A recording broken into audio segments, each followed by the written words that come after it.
Assalamualaikum warahmatullahi wabarakatuh. Apa kabar semuanya? Eh, semoga kita dalam keadaan semoga kita dalam keadaan sehat semua ya, Kak. Oke, jadi kali ini materi pada pagi hari ini kita akan belajar mengenai game design dengan pemateri yang sangat luar biasa, yaitu Kak Torik dari Kiskominfo Jateng. Apa kabar Kak Torik? Alhamdulillah baik, Kak Dea. Alhamdulillah. Ya, ini pematerinya luar biasa sekali. Jadi nanti kakak-kakak silakan sangat antusias ya dalam materi kali ini. Mungkin tidak berlama-lama lagi, kita langsung masuk ke materi. Untuk waktu dan tempat, saya persilahkan untuk Kak Tori. Monggo, Kak. Oke, siap. Terima kasih, Kak Dea. Langsung aja ya, saya share screen ya.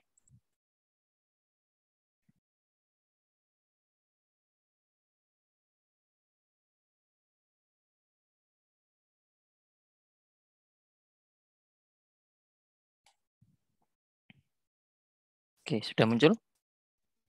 Sudah, Kak. Oke, sebelumnya terima kasih sudah mengundang saya untuk jadi pemateri. Saya sekarang eh, ingin share bersama kalian tentang game design. Oke, langsung.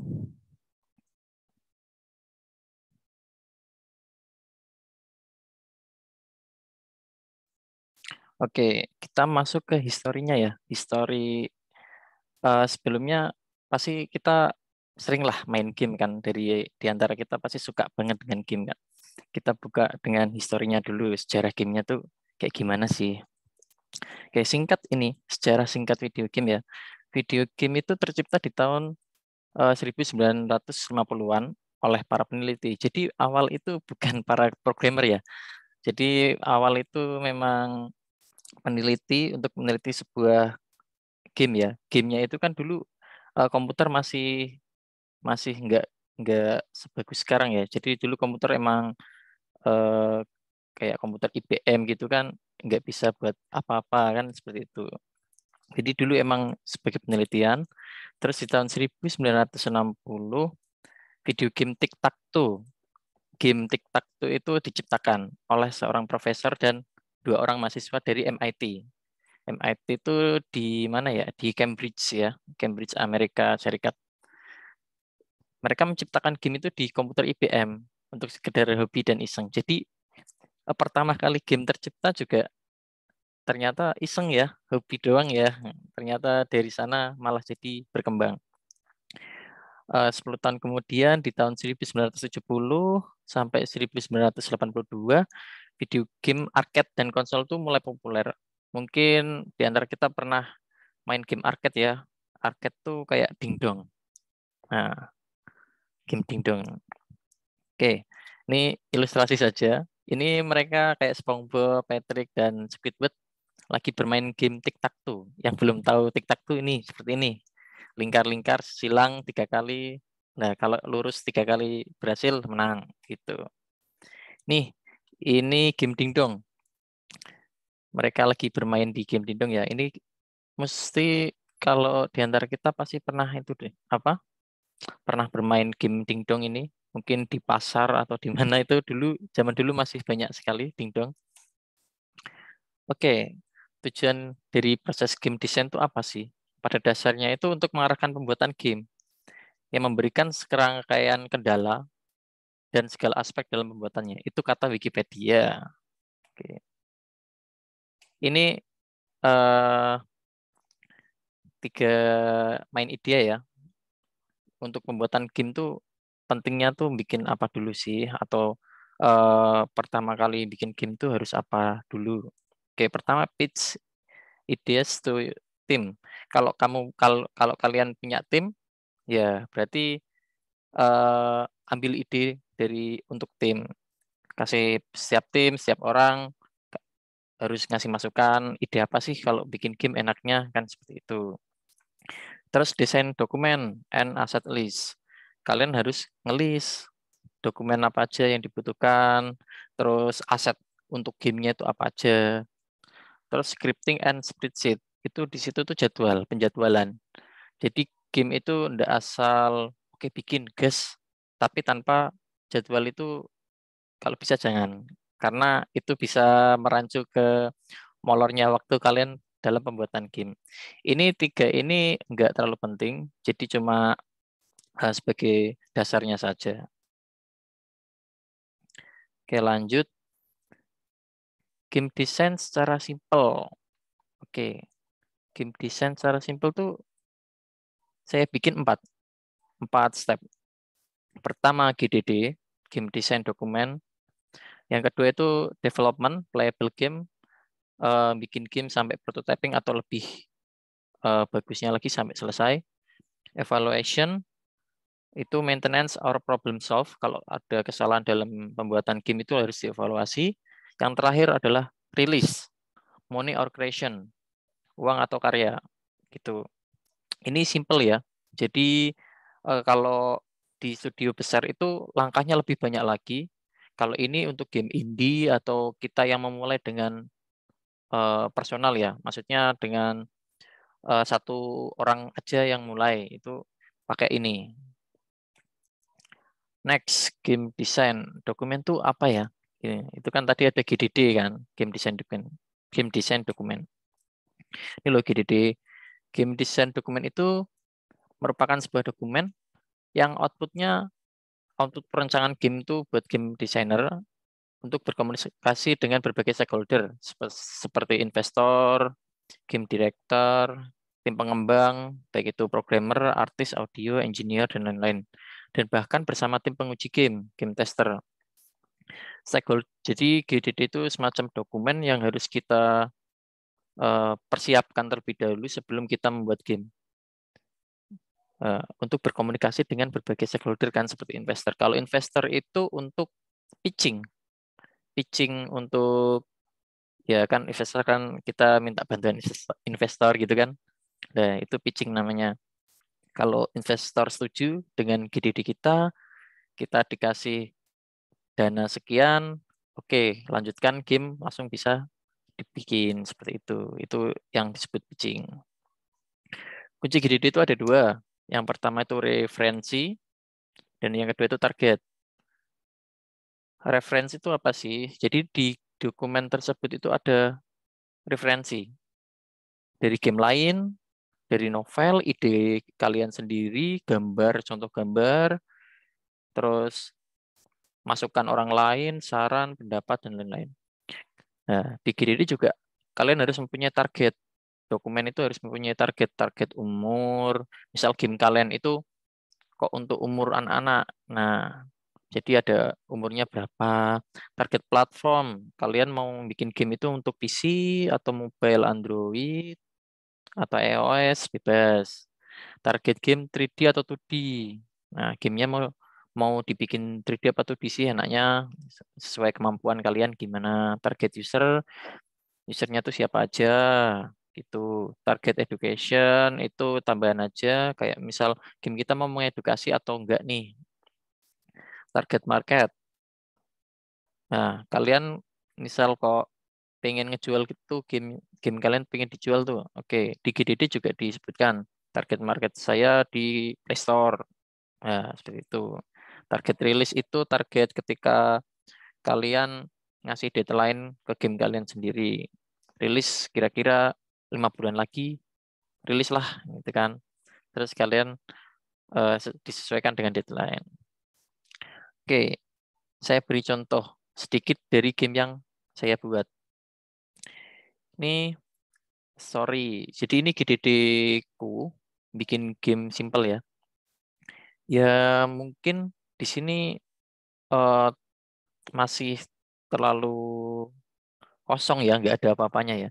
Jadi GDD itu secara simpel seperti ini, hanya sebagai dokumen, terus ide kalian dicurahkan semuanya ke dalam itu seperti ini. Target target gameku untuk remaja 17 tahun ke atas. Fiturnya pop-up image untuk dialog dan semacamnya. Seharusnya itu GDD yang lebih bagus itu atau untuk pitching ke investor itu harus beserta dengan gambarnya. Gambar referensi bisa, gambar yang sudah kalian bikin sebelumnya juga bisa. Nah, ini ada namanya kakak, karakter adik, Trigon Boss, Elementary Robot, dan sebagainya. Ini contoh.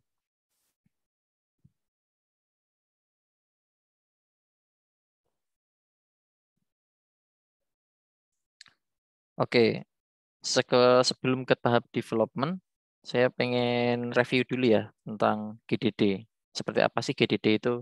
Jadi mungkin di antara kalian bisa paham sedikit lah, enggak, meskipun enggak semuanya, bisa paham sedikit tentang itu. Saya buka yang gameku yang lain.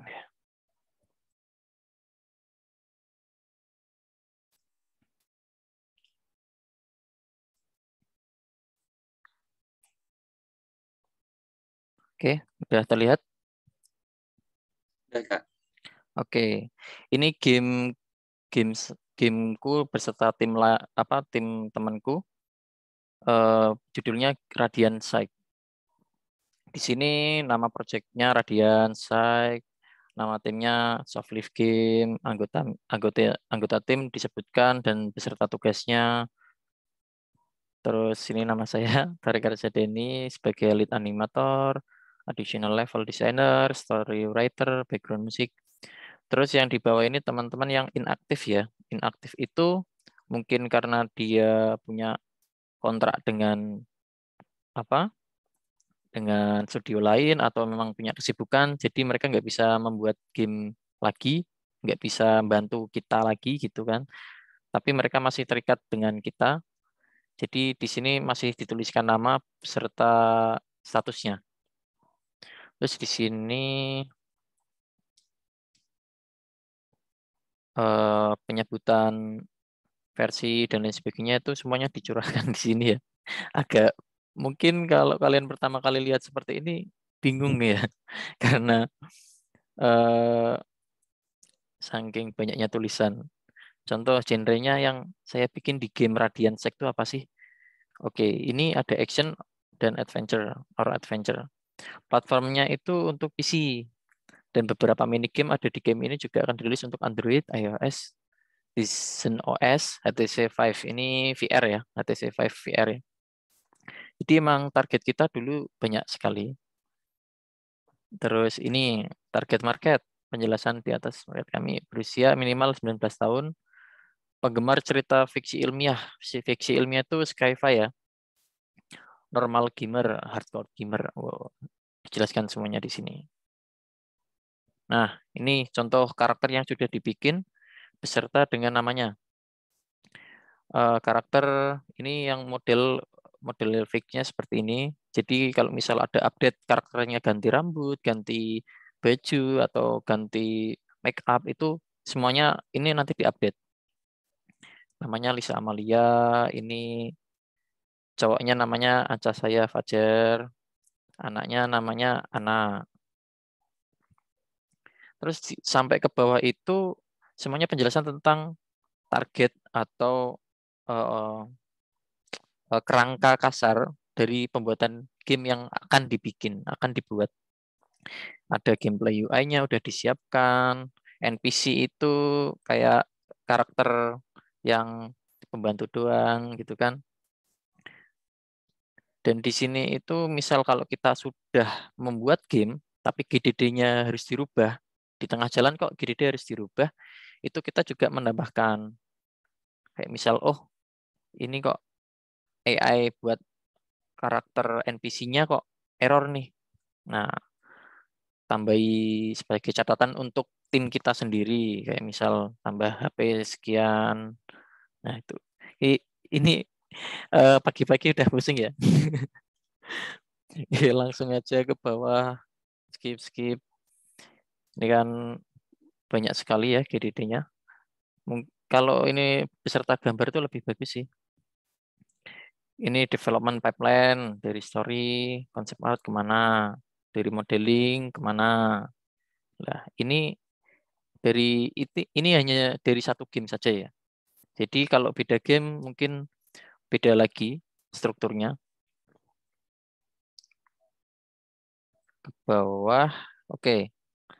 to do arsitek, desain software mungkin dipertimbangkan lagi di sini. Berarti softwarenya dipertimbangkan lagi. Terus to do underscore arsitek, update grafik karakter. Jadi karakter tadi kan di atas baju kuning gitu kan. Nah, update-nya di bawah. Misal karakternya diganti dengan baju apa, karakter ganti wajah atau gimana, itu semuanya di update di sini. Nah, ini kan mulai karakter jadi lebih baik kan dari yang sebelumnya kan seperti itu. Itu ditaruh di update. Seperti itu. Itu review aja tentang game design dokumen. Oke, saya lanjut. Kita masuk ke development. Progress time has begin.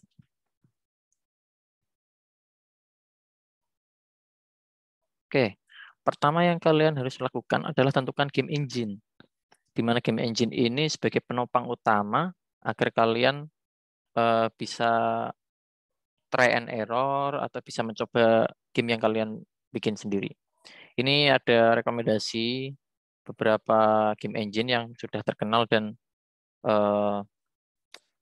tingkat kompleksivitasnya itu beda-beda. Ada Unreal Engine, ada Unity, ada CryEngine, dan ada Construct. Untuk orang yang pertama kali bikin game, yang pengen gampang bikin, itu pakai Construct. Kenapa? Karena Construct itu cuma ngasih drag and drop. Jadi cuma drag gambar, kasih fungsi, selesai. Gamenya jalan sendiri. Nah, beda dengan 3 engine yang ini, CryEngine, Unity, Unreal Engine, itu lebih susah. Kenapa? Karena ini fokusnya eh, langsung ke apa? Langsung ke semuanya. Misal kalau game itu kok scriptnya banyak, nah di construct tuh enggak. Construct tuh lebih simple. Kayak fungsinya udah script dan fungsi itu udah jadi. Jadi kita tinggal pakai. Kalau di sini CryEngine, Unity sama Unreal Engine itu kita bikin sendiri. Bisa pakai script orang, cuma harus disesuaikan dengan script sendiri. Makanya lebih kompleks kalau pakai ini. Kebetulan ini saya pernah coba semuanya.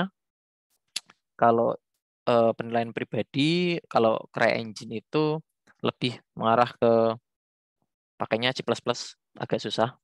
CryEngine itu agak agak susah karena uh, engine-nya belum selesai update. Jadi masih banyak kekurangan di engine-nya. Tapi untuk game 3D, CryEngine itu mendukung banget. Kalau Unreal itu berat di engine-nya. Jadi kalau komputer kalian itu harus mumpuni ya kalau mau bikin game di Unreal Engine. Nah, kalau kalian pengen lebih advance lagi daripada Construct, kalian eh, aku saranin kalian harus nyoba Unity Engine. Ini buat 3D, 2D enak banget. Karena pakai PC yang lemot pun, yang enggak PC yang biasa kentang lah, PC kentang itu eh, bisa banget. Jadi enggak berat game engine-nya. Oke, di development ini kita butuh apa aja sih? Kita butuh resource tentunya. Ini gambaran kasar dari penilaianku sendiri ya. Kayak artis butuh 3D atau 2D, kita butuh ilustrator buat mengarahkan, animator buat menganimasikan gamenya itu, programmer ya tentunya buat biar semuanya jalan. Terus tester tuh bisa kita sendiri atau orang lain buat mencoba game kita, try and error, cari bug, cari kesalahan apa sih gamenya sebelum dirilis. Terus level designer nyusun level, audio designer bikin lagu, bikin suara, FX dan lain sebagainya. Oke, buat semua aset yang dibutuhkan. Ini ilustrasi aja. Oke, contoh imajinasi artis 2D nih, kayak gini nih. Bikin rambutku kayak jamet Bikin wajah yang good looking dong. Weapon, oke. Dikasih pistol dong, biar BTS. Outfit cool, biar kekinian. Ini contoh imajinasi seorang artis 2D. Ini penggambaran aja. Lah, mungkin ya sama dengan saya. Saya kan 2D, saya 3D. Contohnya yang tadi yang GDD itu kan di karakter update itu kebetulan saya yang membuat karakter 3D-nya. Jadi saya pengen ceweknya yang cantik gitu kan. Ceweknya yang agak keren lah, rambut panjang atau cepak lah. Itu sesuaikan dengan imajinasi kalian. Tidak perlu bagus, yang penting dengan sesuai dengan apa yang kalian inginkan. Oke, di sini membuat aset 2D atau 3D. Ini contoh game saya yang sudah dibikin. Ini 2D-nya bukan saya yang bikin ya. Ini teman saya, artis 2D dia. Ini contoh aset-aset yang harus dibutuhkan. Ini contoh sebagian kecil aja ya. Jadi sebagian besar masih banyak banget yang harus dibutuhkan. Kayak semak-semak, rumput, pohon, rumah, bebatuan, belum uh, environment skybox-nya. Skybox itu langit-langitnya gitu kan. Banyak sekali. Oke, animasi Pixel Phantom Night. Ini contoh. Jadi kan di game juga karakter sudah dibuat oleh, misal tadi karakternya inilah, karakter utamanya ini. Itu kalau tanpa dianimasikan ya dia diem doang gitu kan. Meskipun udah dikasih fungsi biar dia berjalan, ya dia tegap aja jalan gitu kan. Nah, berarti kan di game itu diperlukan animasi atau animator untuk menganimasikan. Seperti contoh ini di GIF ini, gambar ini, itu karakter ketika idle, ketika lari, ketika attack, dan ketika mati. Nah, itu kondisi-kondisi animasi yang harus dipenuhi di contoh game Pixel Phantom Night ini contoh aja. Oke, animasi. Kebetulan ini saya pakai Ada Studio. Jadi ini karakter yang sudah saya bikin dan sudah saya animasikan. Mungkin kalian kalau mau lihat secara singkat hasil dari animasi ini, kalian bisa mampir ke Twitter saya ya, @orik_ar. O dan A-nya besar. Nanti mungkin kalian bisa lihat di sana animasi jadinya seperti apa sih gitu kan. Nah, ini contoh yang gambar paling tengah itu yang sebelum di-render. Jadi masih kelihatan apa ya, 3D-nya kelihatan banget. Nah, terus yang kiri bawah itu udah mulai membaik meskipun rendernya belum selesai. Nah, ini saya bikin di Dash Studio ya. Kalian mungkin bisa coba engine-nya ini. Oke, next level designer. Ini ilustrasi aja. Level designer itu kan menyusun game kan. Kenapa saya ilustrasikan seperti ini? Ini contoh aja. Ini ada orang di sini di tengah-tengah jual obat. Terus di sini ada semacam iklan-iklan di bagian paling kiri. Ada tiang listrik. Terus ada air hujan. Nah, itu juga tugasnya seorang level designer, di mana dia harus menyusun semua level. Nah, jadi kan setiap game kan ada levelnya. Nah, itu levelnya mau dibikin seperti apa itu yang bikin semuanya itu level designer. Mereka membuat semua itu tidak langsung jadi, tapi melalui GDD yang pertama, yang kedua itu storyboard seperti itu. Oke, programmer udah tau lah, programmer ngapain sih? Programmer ya bikin script, bikin fungsi biar animasi itu jalan sesuai dengan, misal kita pencet spasi, oh dia loncat. Itu tujuannya programmer itu bikin script dari awal game sampai akhir game. Ini pekerjaan yang susah. Jadi zaman sekarang ini diminati banget karena studio besar gaji programmer tuh wah jadi miliarder mungkin. Si programmer kalau kerja di dunia game. Audio designer ini tugasnya ngapain sih ya kan? Audio designer itu bikin lagu, bikin soundtrack. Apakah berpengaruh banget sih buat game kalau soundtracknya biasa aja sama bagus? Bikin lagunya biasa aja sama yang berkualitas gitu kan? Itu ngefek. Mungkin kalian bisa nonton trailernya, trailer game Gris namanya, GRIS. Itu grafiknya game 2D biasa aja. Nah, semakin lama kita main, itu lagunya mengarahkan kita ke story-nya. Jadi yang mengarahkan story itu enggak gamenya aja, tapi ternyata lagunya. Kenapa? Ya kayak membuat mood orang yang bikin game itu jadi terbawa suasana seperti itu. Mungkin kalau yang lihat drakor kan bisa terbawa suasana gitu kan. Nah itu dari lagunya bisa. Oke, game tester tugasnya ngapain sih? Ngetes game lah. Kok kok enak banget sih si game tester tugasnya? Ya enak nyoba-nyoba game, tapi mereka ada target. Kalau tidak menemukan bug dalam kurun waktu berapa jam, nah kena penalti. Itu pengalaman teman saya sendiri di Game Love Jogja ya. Jadi game tester itu emang gajinya nggak seberapa, maksudnya di bawah seorang programmer. Tapi game tester ini diminati karena cuma main game doang, udah gitu aja. Oke, gamenya keren, tapi susah juga ya bikinnya ya.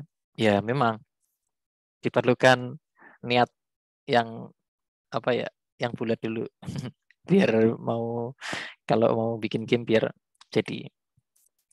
Oke oke oke. Evaluation, revisi terus. Oke, contoh grafik evaluasi. Nah, ini contoh nih. Contoh aja ya. Bisa dilihat yang warna kuning bug. Found by tester. Oke. Bug itu disebut bug itu ditemukan oleh seorang tester. Terus warna merah, crash. Found by everyone. Semua. Jadi kayak tester, user, developer itu nyebutnya itu crash. Error. Found by developer. Jadi kalau misal tester itu nyebutnya itu bug, kalau developer nyebutnya itu error. Jadi setiap role itu memang penyebutannya beda-beda. Terus di di user disebut failure, kegagalan. Misal kok game udah dirilis, mungkin kalian kok bilangnya wah game Mobile Legends-ku ngebug nih. Nah, gitu kan. Itu juga nggak salah, tapi itu seharusnya untuk sebutan untuk seorang tester yang mencoba game, itu bug. Lah kalau kalian user main Mobile Legends kok eh, di tab kok nggak bisa nih gamenya gitu kan, itu disebutnya kalau game Mobile Legends itu failure, kegagalan. Ini contoh aja gambaran tim 1, tim 2, tim 3, tim 4. Jadi setiap tim kalau game di studio besar itu ada tim kan untuk pengarahan ilustrator, tester itu ada timnya sendiri-sendiri. Mereka harus menemukan. Ini contoh aja di apa dijadiin satu tester, developer, user. Jadi mereka suruh ngetes tim 1, tim 2, tim 3, dan tim 4. Itu harus ngetes seberapa rusak sih ini game sebelum dirilis seperti itu. Jadi game sebelum dirilis itu harus evaluasi atau di evaluation. Oke, masih semangat atau udah lemas ini? Karena semuanya teori yang susah dipahami. Oke, lanjut ya. Nah nih teman-teman, masih pada Teman-teman semangat masih kan? semangat apa udah lemas ini pagi-pagi? Semangat dong, Kak. Mantap. Oke, aku lanjut dulu ya. Saya lanjut. Monggo, Kak. Oke, oke. Di sini di evaluasi ada tabel evaluasi. Bug, crash, failure. Tadi kan udah dikatakan kalau bug itu ditemukan seorang eh, tester, gitu kan. Crash ditemukan oleh semuanya. Failure itu user. Nah, ini penggambaran paling dasar itu failure. Failure itu kan udah ibarat tuh failure itu kan udah dirilis, soft release. Kok failure ditemukan user kok kesalahan banyak banget, bugnya banyak banget gitu kan. Lah itu harus segera diselesaikan. Ya, di failure kenapa banyak persentasenya 80%? Itu evaluasi yang harus segera diperbaiki. Nah, harus segera diperbaiki itu 80%. Terus untuk crash, untuk ini kan crash untuk semuanya ya. Entah crash ketika buka gamenya force close atau gimana, itu cuma 10%. Jadi prioritas, ini kan prioritas ini, 1, 2, 3 itu priority. 1 prioritas utama yang harus diselesaikan persentasenya. Jadi ibarat tim tuh harus, ayo tim, nyelesain yang failure dulu. Kenapa? Karena itu buat user. Oke, gitu. Ini 1, 2, 3 itu priority. Yang kedua, oke, nggak udah mulai nggak begitu signifikan ya. Di failure udah mulai berkurang karena semuanya 80% udah diselesaikan di prioritas, di nomor 1. Oke, yang kedua, oke, failure-nya udah mulai berkurang, 19% aja.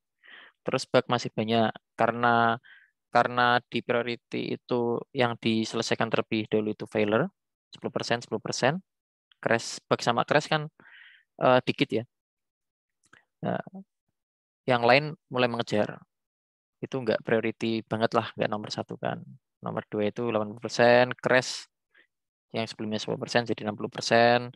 Ini persentase itu penyelesaian ya. Jadi dari kesalahan terus penyelesaian yang harus diutamakan. Ini tabel evaluasi gunanya seperti itu. Nomor 3 udah mulai tipis nih. Udah mulai 10% kesalahan, bug, crash, failure, udah mulai sedikit. Game itu udah ibaratkan kalau udah di nomor 3, udah ke tahap ini kan 1, 2, 3 itu ada waktunya, ada jelang waktunya kan. Nah, itu nomor 3 itu game udah bisa dirilis secara penuh. Itu biasanya di sini. Oke, timeline build. Itu kan kalau mendapatkan bug sama crash sama failure yang banyak. Maka dari itu dibutuhkan timeline build. Build itu apa sih? Build itu ketika game udah siap dimainkan, playable games ya kan, udah playable, udah siap dimainkan, dicoba oleh tester. Pertama build V1. Setelah V1 langsung evaluasi. Jadi kenapa harus dievaluasi terus? Apabila ada kesalahan, failure, bug, crash ke user itu kan fatal. Itu fatal. Meskipun bug itu tidak bisa dihilangkan dari itu ya, dari game ya. Jadi pasti ada, bug itu pasti ada. Meskipun sedikit, banyak itu pasti ada bug itu. Jadi habis build V1 versi 1 dievaluasi. Habis build versi 2 langsung evaluasi dan seterusnya. Jadi build itu kan udah selesai ya. Build itu udah versi full version ya kalau build ya. Kalau bisa langsung evaluasi. Biar ibarat kita mau rilis game nih, udah build versi 1, langsung ternyata dimainkan banyak orang, servernya down. Itu game online contohnya. Nah, itu harus evaluasi, selesai, versi 2, bikin lagi. Kenapa ada versi 2? Itu perbaikan dari versi yang pertama. Jadi setelah versi pertama rilis, dievaluasi, terus baru ke versi kedua. Itu perbaikan dari versi pertama. Jadi game itu pasti mendapatkan update besar-besaran. Biasanya seperti itu. Oke, kita review. Review apa ya ini ya? Review evaluasi ya. Oke, saya share screen yang lain lagi.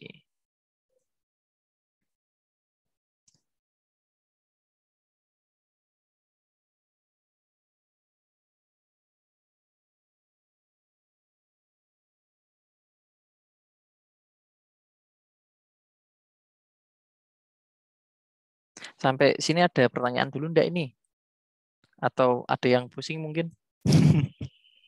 Gimana nih teman-teman? Ada pertanyaan tidak? Kalau ada silakan lesen ya. Enggak apa. Bisa langsung Belum ada tanyakan nih. enggak apa-apa. Oke Kak, kalau dari teman-teman belum ada nih, dari aku mau ada pertanyaan nih Kak buat Kak Torik. Oke, boleh silakan. Jadi pada saat di step pertama yang GDD itu kan game design Kak. Terus itu kan hasil apa ya? Hasil kreativitasnya diri sendiri gitu. Tapi bila mana kita mau mengadopsi dari film, nah itu bagaimana Kak? Oke, kalau ingin mengadopsi dari film itu, jadi referensinya tuh dimasukin ke dalam GDD.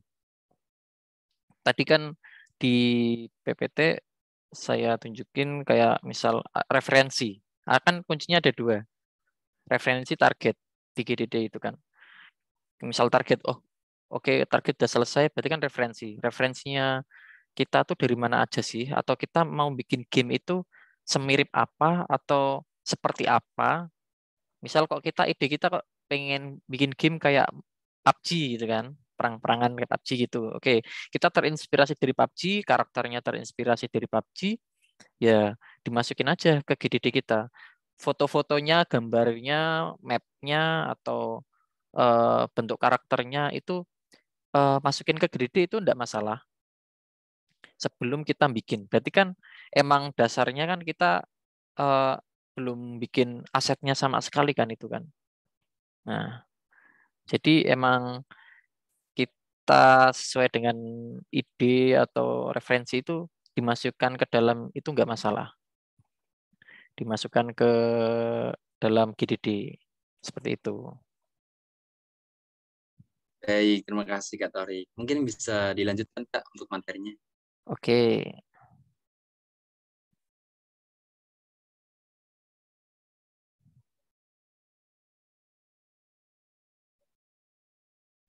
Oke, sudah muncul? Sudah, Kak. Oke, ini game saya ketika kuliah. Ini skripsi saya. Skripsi.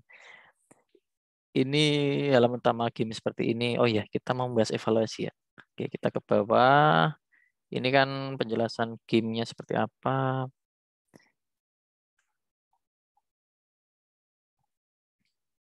Jadi itu kita perlu evaluasi. Oke, evaluasinya itu pengujian.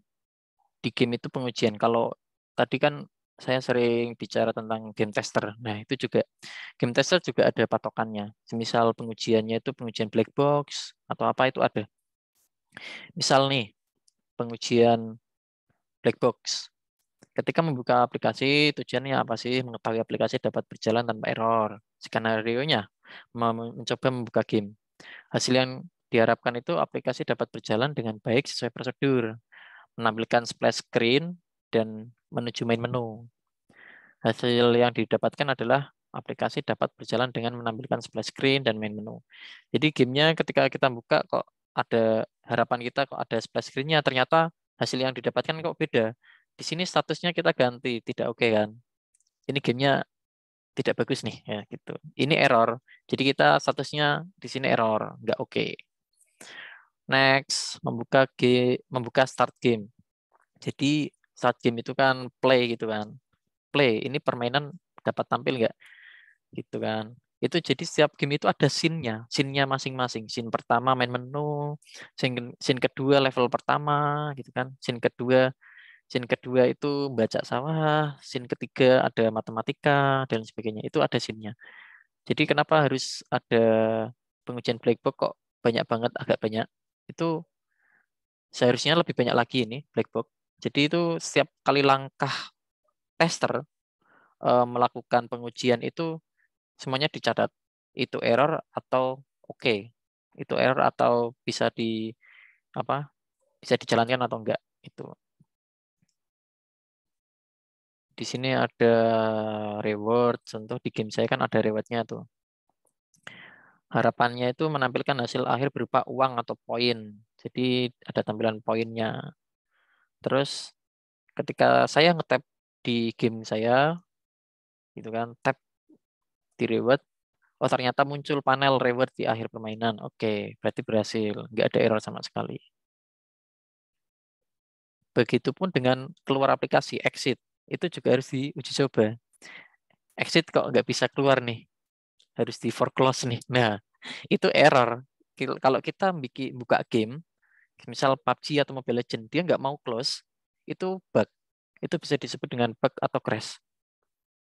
Ya, maka dari itu mungkin setelah itu PUBG atau Mobile Legends di versi selanjutnya mungkin bisa dikeluarkan kan gitu. Jadi emang perlu banget ini black box. Oke, acceptance testing, expert judge apa gitu, judgment. Oke. Ini oh ya, sebelumnya ini game buat anak SD ya. Saya bikin game ini buat game edukasi anak SD buat riset saya. Terus yang perlu saya lakukan juga tes langsung ke user, ke anak-anak SD-nya, ke gurunya juga. Oke, ini contohnya hasil pengujian tester. Ini testernya nggak cuma tester kita dan teman-teman sama seorang game tester ya, tapi juga stakeholder yang di yang dituju. Misal ini Ibu Yunita Sari, SPD. Kaliannya ya guru SD, gitu kan. Tanggapannya game Pak Tani sudah bagus nih, sudah mengedukasi, bisa dikembangkan lagi seperti penyuluhan ke sekolah dasar atau dikembangkan bersama Dinas Pendidikan. Tetapi harus mencakup kurikulum KTSP 2006 dan kurikulum K13 karena sekarang sekolah dasar ada yang menerapkan dua kurikulum tersebut. Ini masukan dari guru SD. Karena kan saya bikin gamenya kan itu game edukasinya itu mencakup cuma KTSP 2006. Ternyata ada kurikulum yang lebih baru lagi. Jadi oke, masukannya saya harus bikin game yang update lagi nih, yang buat game Pak Tani itu. Ini teman saya sih tak suruh masukin sesuai sejujur-jujurnya gitu kan. Oke, dari masukannya, tanggapannya dari sisi gameplay dan interface sangat rapi dan playable. Desain UI juga sangat user friendly. Seharusnya game Pak Tani bisa dilombakan atau dipublikasikan lewat Play Store agar setiap orang bisa mencobanya. Oke, masukannya juga membangun. Mbak Mesia Meli, seorang gamer ya. Saya kalau misal game Prime gitu, saya uji cobakan game saya juga di mereka orang awam, jadi emang saya nggak kenal. Game sudah menghibur dan mendidik untuk dimainkan anak-anak, tapi levelnya kurang bervariasi. Mungkin bisa ditambahkan lagi tingkat kesulitan agar bisa tahu sejauh mana sih kemampuan user itu seberapa. Ini pengujian expert judgment. Terus playability testing. Nah, pengujian playability dilakukan terhadap pengguna game Pak Tani dari latar belakang siswa sekolah dasar. Itu kalau nggak salah dulu kelas berapa ya? Kelas 5 atau kelas 6 gitu yang berjumlah 38 responden. Cuma dikasih pertanyaan apakah saudara suka dengan game Pak Tani? Jawabannya cuma iya atau tidak gitu aja. Nah, hasil nilai dari penilaian iya atau tidak kemudian dibagi jumlah 38 responden. Lalu skor maksimal dikalikan dengan 100. Oke, contoh ini hasil uji playability nih. Satu orang jawab iya, dua orang jawab tidak. Ini orangnya ding, orangnya urutan orang. Jadi ada 38. Ini ada yang jawab iya mau, ya bagus gitu kan. Ada yang nggak suka gitu kan. Nah, setelah itu dipersentasekan. Jadi tidak asal-asal eh, saya menilai game itu bagus banget nih gameku sendiri nih. Aku tak itulah 38 orang tak iya semua nih. Nah, jadi kan penilaiannya presentasinya jadi tinggi nanti kalau aku main nggak jujur kan gitu kan. Itu berpengaruh buat user. Kenapa? Game kita tuh ke depan mau dirilis nggak sih kan gitu kan. Kalau game kita mau dirilis, kalau bisa bikin playability testingnya itu sejujur-jujurnya. Ini contoh playability testing tahap penilaiannya. Kayak nilai sekian kok kurang baik gamenya, pertanda memenuhi banget gamenya, atau pertanda baik, atau sangat baik, atau luar biasa. Nah, kebetulan game yang saya bikin itu, saya uji cobakan ke anak SD itu penilaiannya baik. Jadi baik itu belum bagus ya, menurut saya itu. Jadi game yang sudah siap rilis atau bagus banget itu, penilaiannya itu 80-89% harusnya. Jadi luar biasa. Sangat baik pun itu belum pertanda baik banget. Karena di ibarat kalau kita uji user aja udah kurang kan gitu kan. Uji user yang belum rilis aja kok kurang. Otomatis kalau orang seluruh dunia main game kita, wah penilaiannya nanti jelek nih ya kan. Nah itu eh, gambaran gambaran itu aja. Biar kita siap aja sebelum kita rilis, oh ternyata kok gamenya kok kurang bagus nih gitu. Oke, itu review aja. Yang barusan tuh review tentang evaluasi. Saya share screen lagi. Oke, kita barusan review tentang evaluasi di game kita gitu kan. Coba kita lanjut. Rilis. Dijual atau sebagai karya semata. Oke. Kita udah tahu kan desktop game. Desktop game itu platformnya banyak banget ya. Terus kita bisa ngejual juga di Steam, Epic Games, Amazon, Origin, atau pitching investor. Pitching itu jadi gamenya kita nggak jual ke orang seluruh dunia, itu enggak. Tapi kalau investor itu kita jual gamenya itu ke orang yang lebih membutuhkan. Misal investor ngasih menggelontorkan dana 1M buat game gitu kan. Setelah kita bikin gamenya, kita nggak dipublish secara publik. Kita kasih ke investor lagi, ternyata kok gamenya kita dibutuhkan hanya untuk orang istimewa. Ya taulah orang istimewa. Istimewa itu maksudnya apa ya? Orang yang berkebutuhan khusus. Nah, ada itu game yang khusus untuk orang yang berkebutuhan khusus itu. Itu yang namanya pitching investor. Mungkin dari kita sering banget ya beli game di sini ya. Mungkin ada yang beli game di Steam lagi itu nih, lagi sale nih, langsung kita beli game. Oke, di mobile game itu platform yang paling terkenal itu Google Play. Kita udah sering banget kan install aplikasi, install game itu di Google Play. Mobile game dapat dijual di Google Play, bisa dijual secara murah, bisa gratis, bisa app in purchase, macam-macam. Nah, ini kalau kalian mau jual game kalian, diperlukan nih 3 nih. Free, buy, subscribe. Ini berpengaruh banget. Kenapa? Free. Aplikasi kalian gratis nih, tapi app in purchase kasih ads. Nah, nilainya $0 sampai 10. Maksudnya apa? Game kalian upload secara gratis, tapi di dalam game itu ada penjualan. Kalian ya contoh ya kayak Mobile Legends, PUBG itu kan kayak gitu juga. Free dia. Free, gratis, tapi kan app in purchase. Kalian pengen beli baju apa di Mobile Legends, skin apa di Mobile Legends, itu pasti kan harus bayar dulu, beli diamond. Kalian mau nambah koleksi koin, kalian harus nonton iklan dulu, ads. Nah, itu contoh aja. Ini penerapan service yang free. Yang free aja ada uangnya ya, apalagi yang lain kan gitu. Oke, bye. Ketika orang membeli itu berarti dia dapat banyak. Dia mendapatkan game secara penuh. Ini penerapan service kalau orang membeli ya, atau kalian jual secara penuh. Membeli game secara penuh beserta ini kurang tulisannya beserta DLC.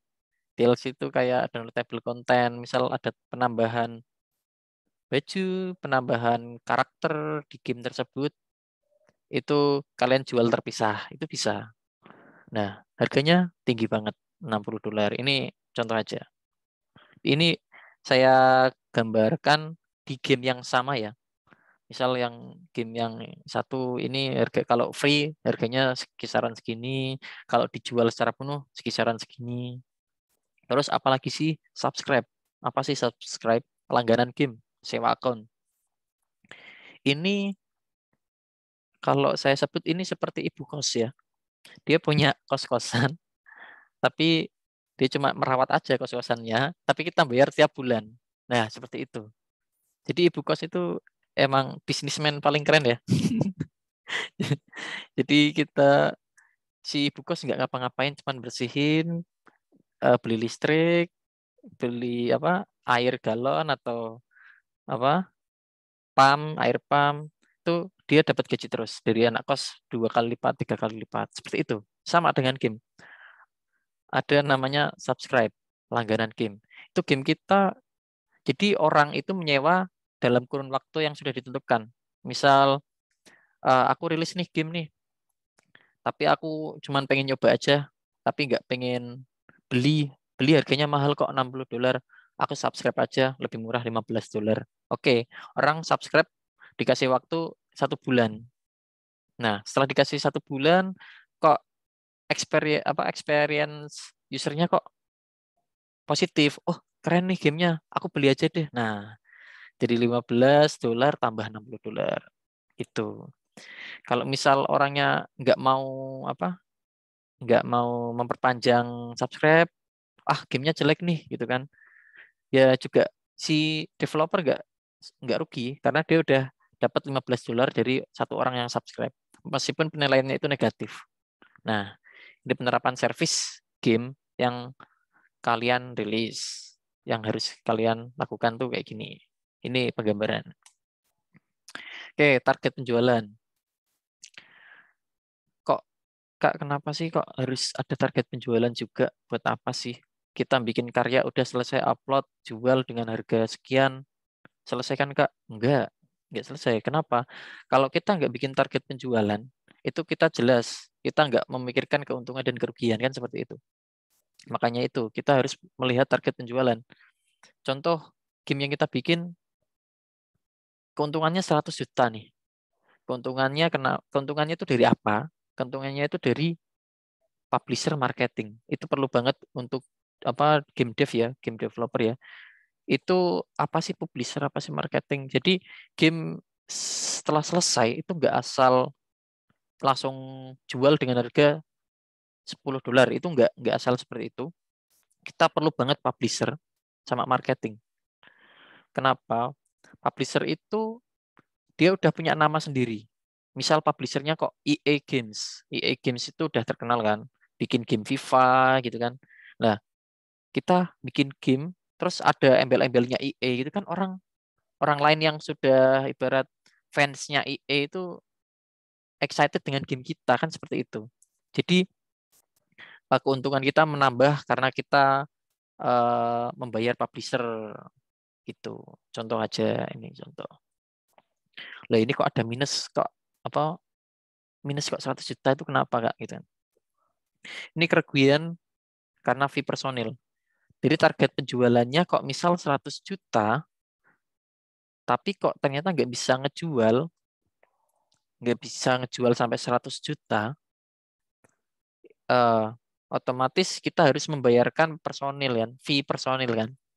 Bayar artis 3D, bayar animator, bayar game level designer, audio designer gitu kan. Nah, ini kerugian bisa banyak. Kenapa game setelah rilis tuh kita harus membuat target penjualan. Kalau kita mau jual loh, beda kalau misalnya hanya karya kan gitu. Contoh aja nih game GTA 5. Mungkin kalian ada yang mainin nih game nih. Itu terjual 145 juta kopi. Keuntungan hingga 6 miliar US dollar, sekitar 86,2 triliun. Ini sampai sekarang game ini masih ada yang beli. Rilis tahun 2013, game PC. Jadi itu juga alasannya kenapa GTA 5 si Rockstar Games nggak bikin game GTA 6. Itu juga karena ini. Gamenya masih banyak orang beli kok. Ngapain aku bikin game lagi kan seperti itu. Itu juga sebuah kata-kata dari CEO-nya GTA. Oke, rival. Kok ada rival Kak? Apa sih? Gak nyambung.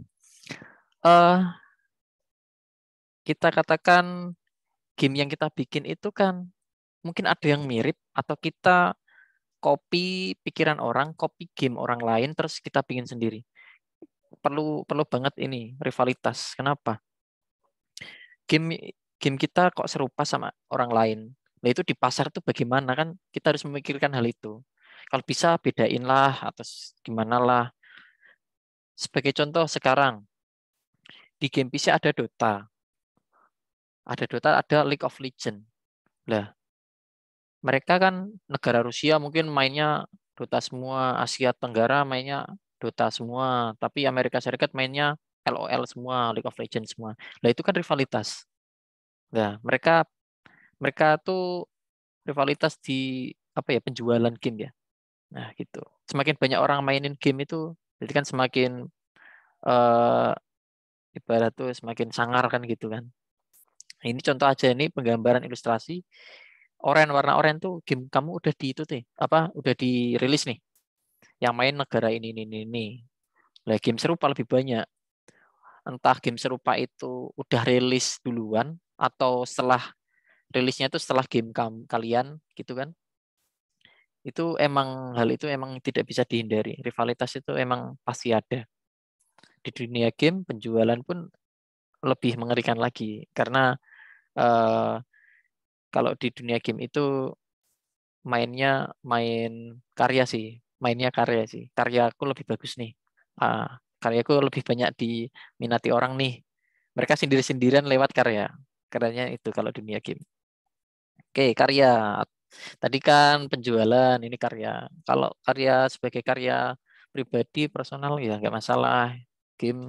Bikin game selesai, clear, oke, selesai. Dimainin buat adiknya, adik adiknya kalian atau keluarga atau teman sekolah gitu kan. Yang penting kita ada gengsinya lah, di sinilah kita bikin game kan gitu. Wah, aku bikin game nih, keren nih, game game apa? Game Flappy Bird versiku. Ada wajahku gitu kan. Ada namaku nih di gameku sendiri nih. Nah, tuh. Jadi karya itu ya, kalau karya sebagian besar kalau orang bikin game sebagai karya aja itu mereka ngupload di mana? Di Play Store gitu kan, game mobile, contoh game mobile itu mereka gratis, pasti gratis. Dan gamenya itu kalau dikatakan bagus enggak, tapi unik ya. Kebanyakan game yang di Play Store, kalau kalian game kayak Stickman lah, itu Stickman contoh. Itu awalnya karya itu. Itu awalnya karya, enggak dijual itu. Stickman itu kan awalnya tuh mereka bikin karya, lama-lama mereka bikin di penjualan gitu. Karya upload lah, ini terserah game ini mau dimainin siapa aja. Yang penting udah tak upload, silakan dimainkan. Nah, ternyata responnya positif karena gamenya unik. Setelah itu barulah dari karya bisa dijual gitu. Oke, game rilis itu ternyata ada versinya. Dalam game diperlukan versi atau version dalam pengembangan guna upgrade atau maintenance agar sesuai dengan user. Playable version itu ada 3. Alpha, beta, sama full version. Alpha itu versi prototype, versi uji coba. Jadi ketika tadi development kita bikin playable lah, playable versi itu alpha gitu udah bisa dimainkan tapi masih belum ada animasinya, masih levelnya belum ada pemandangannya, belum ada apa-apanya, itu bisa disebut dengan alpha. Versi gamenya itu disebut dengan alpha. Terus yang kedua beta. Versi beta sudah dapat dimainkan user atau tester dengan kekurangan tertentu. Dengan kekurangan dan ketentuan ya. Jadi beta V1, beta V2 itu ada. Jadi gunanya untuk ini lebih bagus jadi dari versi alpha. Versi beta itu lebih bisa ditonton. Bisa ditonton secara umum. Kayak misal udah ada animasinya, udah ada karakternya, udah ada pemandangan dan sebagainya, itu ini beta udah playable. Itu disebut dengan beta maksudnya. Full version. Ya, ini secara penuh ini game yang udah siap rilis. Full versi adalah rilis secara penuh seperti demo V1, V2, V3. Kalau kita pernah dengar game apa gitu kan, ada demonya nih gitu kan. Itu demo itu uji coba user, narik minat user. Sebenarnya dia udah full version, tapi mereka rilis versi demonya dulu nih. Buat apa sih?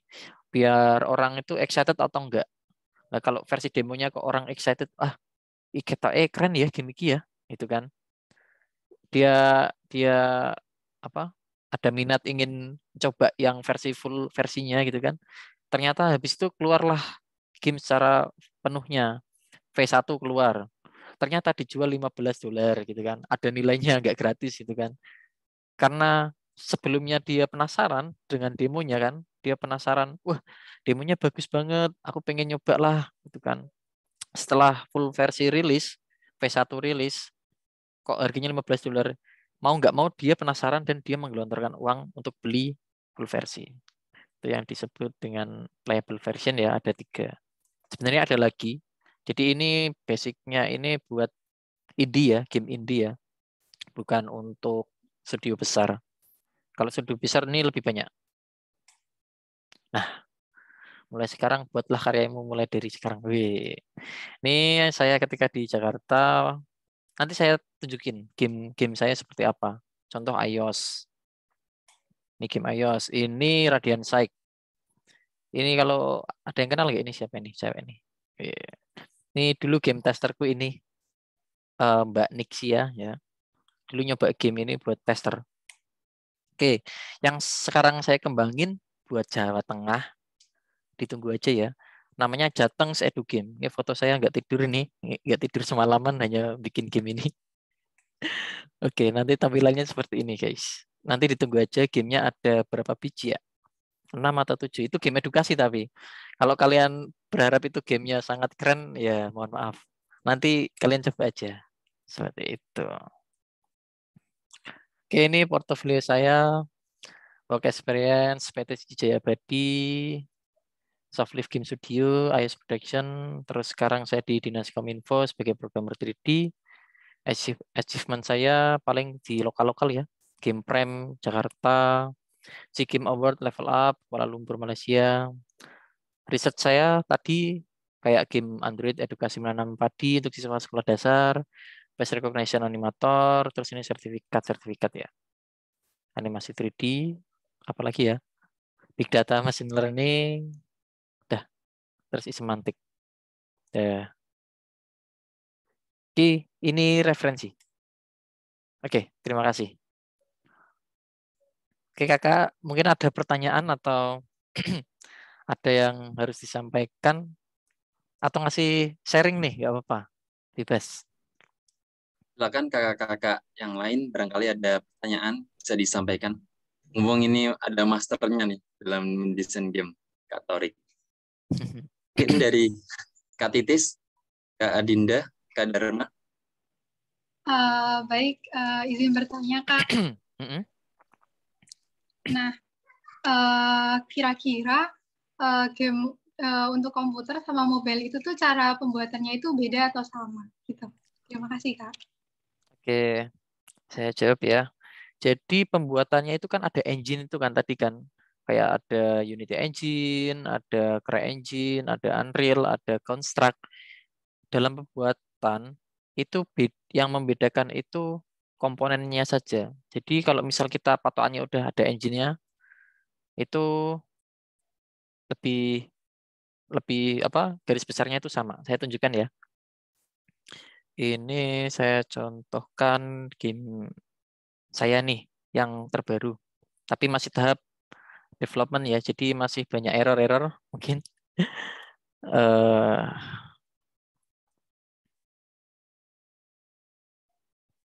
Share screen, Unity Project, oke. Terlihat? Terlihat Kak. Oke. Ini game saya. Jadi ini kan saya bikin game 2D. Jadi ini tuh bisa kalau di game engine itu bisa di build di game di mobile ataupun di PC. Itu secara komponen sama kayak gini, tapi secara platform kan beda. Tadi pertanyaan kan gitu. Isinya sama atau beda sih, pembuatannya beda apa sama sih? Itu tergantung, itu bisa sama. Contoh ini kan game saya 2D nih. Saya mau mau saya jual nih di Play Store atau di Steam, itu kan beda platform antara PC sama mobile. Tapi gamenya sama, itu bisa. Di sini ada build setting. Nah, ini. Di sini terlihat nggak sih?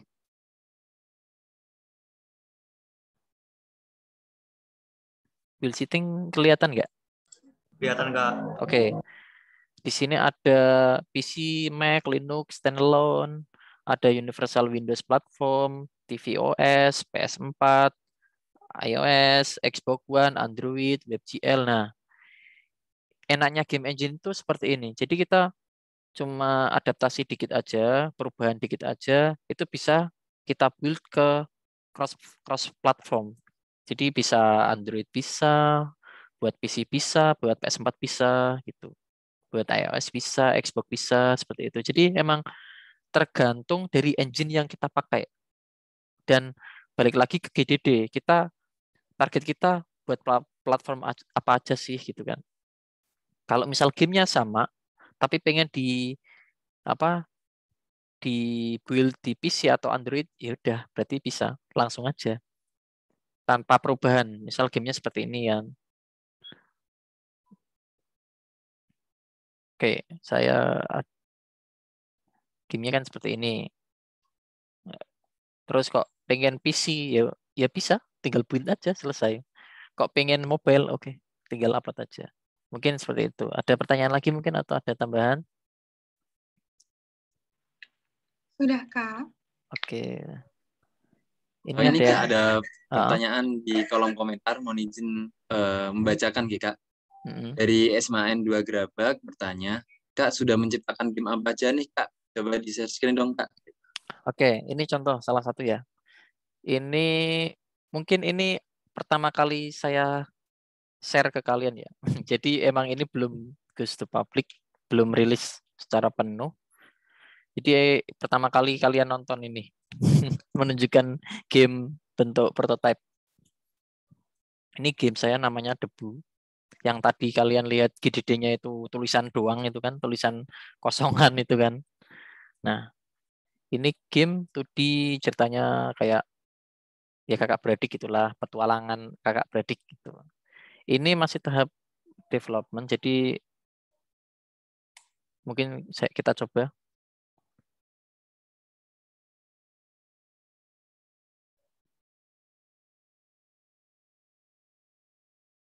Udah jalan atau belum? Sudah, Kak. Udah. Oke, ini contoh. Ini kan gamenya masih banyak bug ya, banyak bug ya. Jadi belum diperbaiki. Ini contoh game saya yang namanya Debu. Animasi juga sudah diinput, cuma skripnya masih banyak yang salah. Jadi dia kayak lari di tempat gitu kan. Itu sudah hal yang biasa. Nah, ini dia karena animasinya jalan tapi dia nggak jalan kan. Lucu kan? Lucu sekali. Ini mungkin error. Nah, ini ada bug juga. Nggak tak apa-apain kok. Dia nggak mau jalan juga. Nah, ini error. Jadi ini game saya yang namanya Debu. Untuk yang namanya yang lain kayak tadi Jateng Edu Game. Oke, saya share screen mungkin.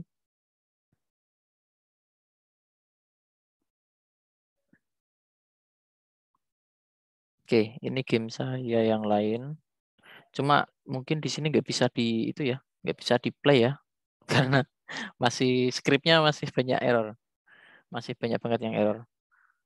Nanti mungkin saya kirim gamenya, kalian mungkin bisa jadi tester saya. Saya kirim link untuk download gamenya ini belum secara penuh ya, ini belum full versi ya.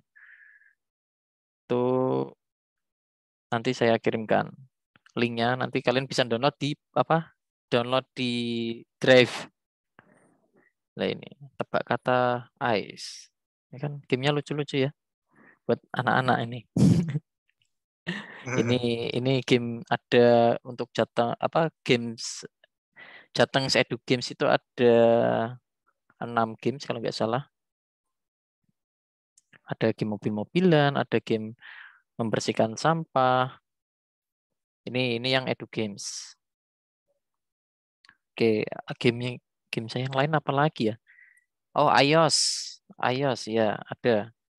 Mungkin saya habis ini tunjukin video ya game saya yang lain.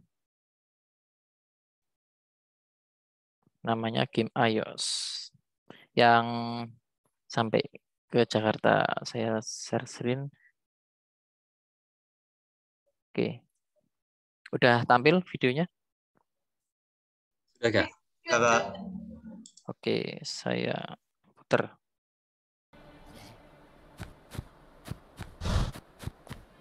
Ini game saya iOS ya. Ini yang sampai Kuala Lumpur Malaysia ya. Game ini 50 ini sampai Malaysia.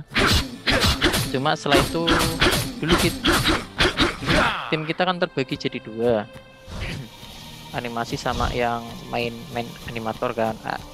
Apa lead animator sama main animator. Kita pisah 2.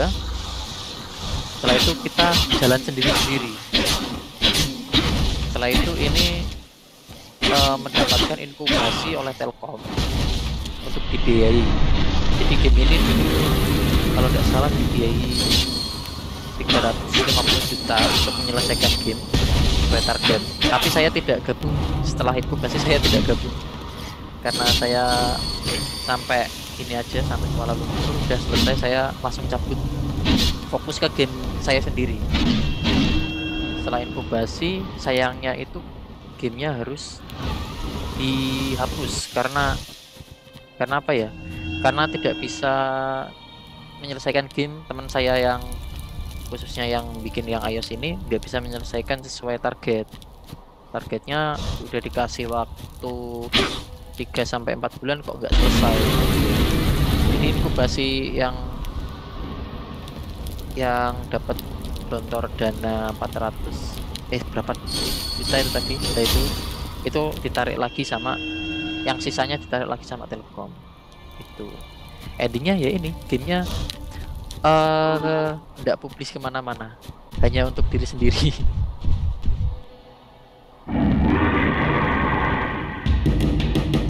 Gamenya iOS.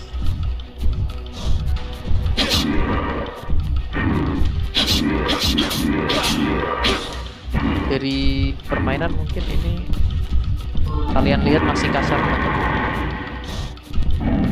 karena game ini juga belum selesai.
Nah, ini iOS prototype versi. Ini aja posisinya masih prototype ya, belum jadi ya.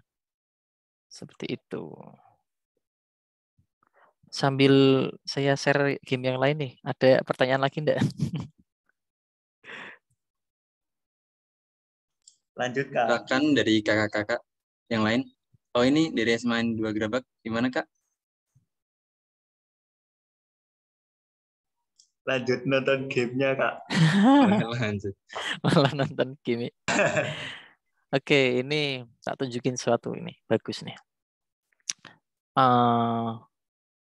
Namanya EVR. Jadi game itu kan ternyata ada GKI dan sebagainya ya. Itu yang saya masih masih riset. Nah, patokan kayak tadilah GDD itu kan ada ide dari game lain atau apa acuan buat apa namanya acuan buat pengembangan game kita sendiri gitu kan. Nah itu kalau kebetulan saya kan animator atau animasi kan itu lebih ada ide untuk bikin seperti ini, tapi itu bentuknya scan CGI. Scan CGI. Saya tunjukin hasil scan CGI-nya. Nah, yang dibuat oleh IVR Studio.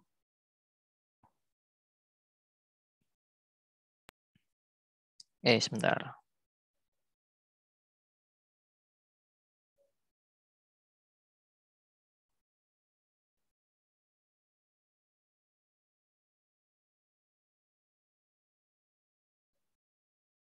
Oke.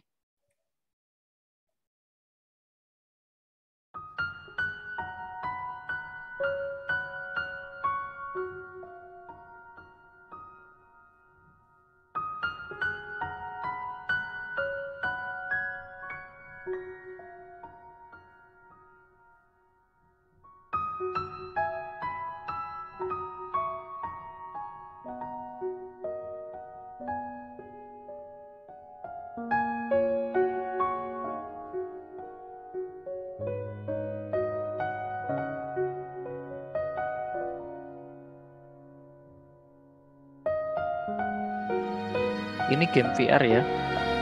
Jadi kita benar-benar merasa itu tuh di depan kita. Kayak dia tuh lagi apa itu kayak benar-benar di depan kita pakai itu kan HTC Vive, Oculus Rift gitu kan.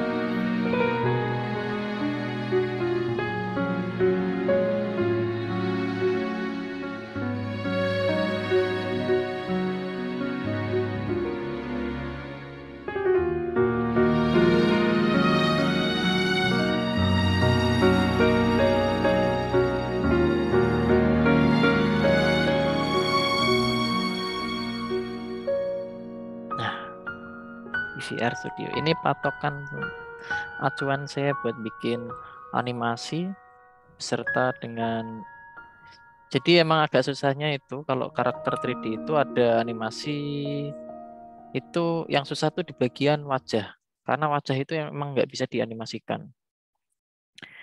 Wajah itu emang nggak bisa dianimasikan. Jadi kalau animasi manual itu membutuhkan waktu yang lama. Jadi nggak bisa. Perlu yang namanya motion capture. Itu buat kalau kalian lihat film-film Hollywood pakai baju-baju titik-titik itu kan di wajah ada titik-titiknya itu motion capture itu ekspresinya real time. Nah, saya kebetulan kan emang nggak punya uang kan buat beli alat-alat yang mahal itu kan. Itu aja harganya sampai 500 juta. Kan nggak mungkin saya beli itu kan. Nah, dengan itu saya ngembangin dari Unreal Engine itu face recognition buat animasi itu. Nah, itu bekerja tapi nggak responsif. Nah, nanti mungkin kalian bisa coba juga. Nanti saya kasih skripnya. Oke, apalagi nih? Apa emang nggak ada pertanyaan? Kalau nggak ada pertanyaan malah saya tanya nih, Jen. Gimana teman-teman? Masih ada pertanyaan? Kalau nggak ada nih, aku mau yang bertanya Kak Torik. Oke, siap.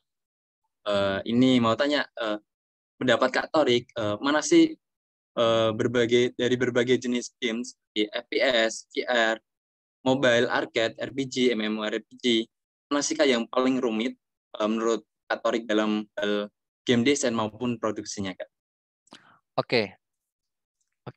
Jadi memang pengalaman saya buat game itu meskipun belum semua genre saya bikin, sebagian besar kayak FPS sudah pernah, terus TPS, third person shooter juga pernah. Itu yang paling susah itu bikin game yang RPG.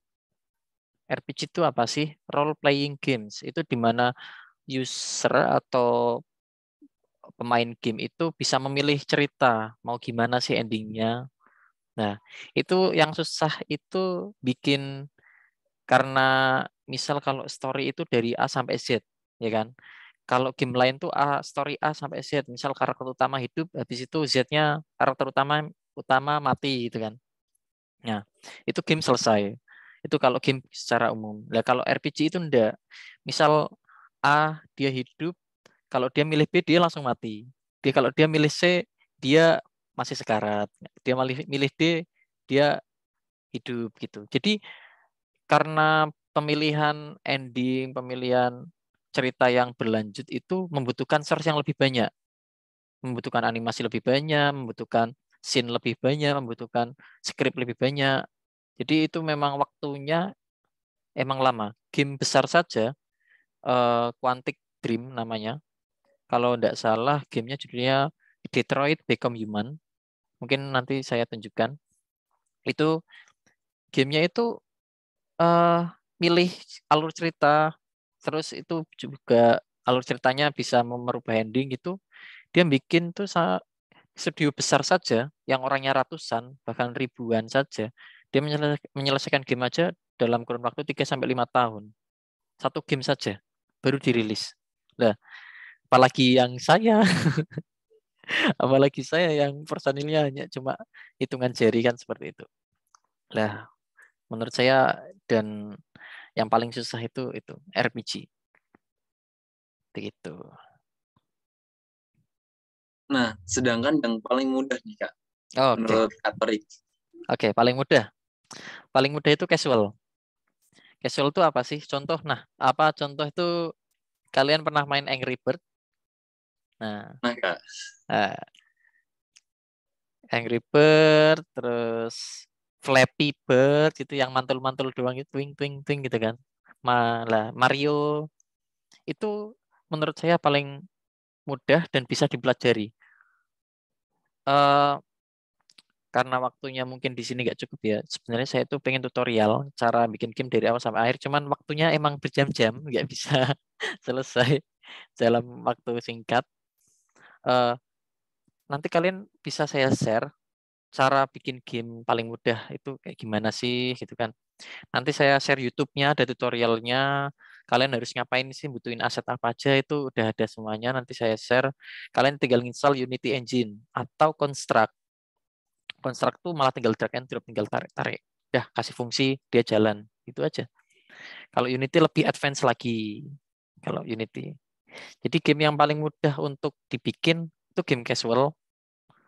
Ya contohnya aja itu Flappy Bird, Angry Bird gitu. Terus kalau yang game yang saya kembangkan ini juga nggak begitu rumit, lumayan simple kayak tadi yang saya tunjukkan ada rotating box yang buat Jateng Sedu Games. Nanti tunggu aja di Play Store. Kalian mungkin bisa coba di Play Store setelah rilis. Cuma websitenya juga belum rilis juga. Nanti kalian bisa download di Play Store sama di web resmi kita. Namanya Jateng Edu Games Center. Begitu. Mungkin ada pertanyaan lagi dari teman-teman mungkin. Kira-kira dari kakak-kakak Gelar Saka Milenial, apakah ada yang ingin bertanya atau sharing-sharing dengan Kak Torik?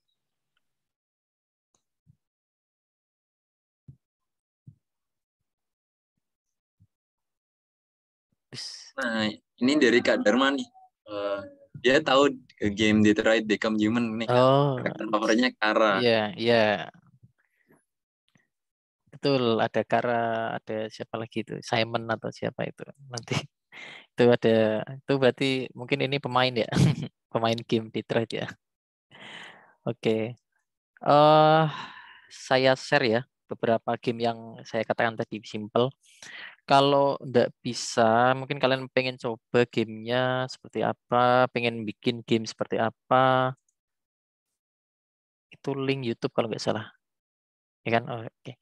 Itu Flappy Bird, kalian harus install Unity dulu. Mungkin kalau kalian butuh pertanyaan atau bingung harus ngapain, kalian mungkin bisa chat saya, WA saya, atau hubungi Instagram saya, ada macam-macam itu tadi, bebas. Atau mungkin setelah ini bisa apa ya, bikin room sendiri nanti atau besok lusa gitu kan, buat ya itu, buat khusus game Android gitu kan, pelatihan game tutorial cara bikin game gitu kan, itu bisa.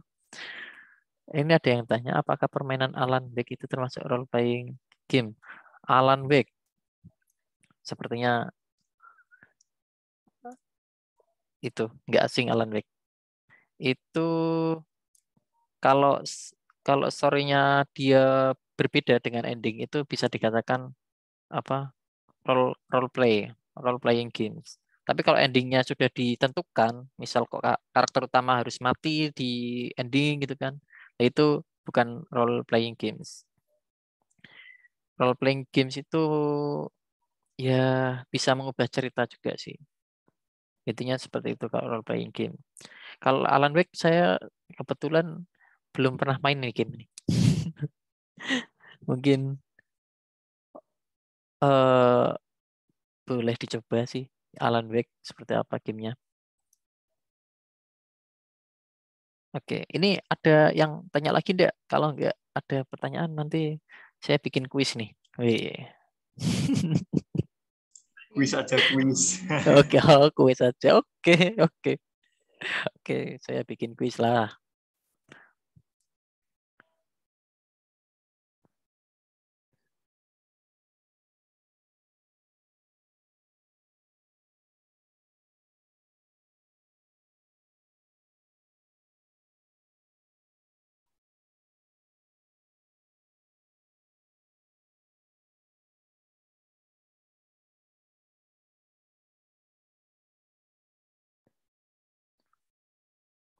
Kalian bisa langsung ke ini ya, Kahoot ya.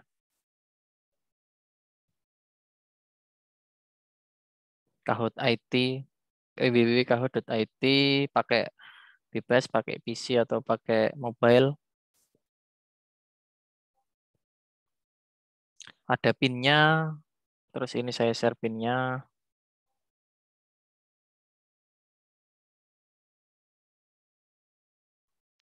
Nah, udah muncul? Sudah, Kak. Oke.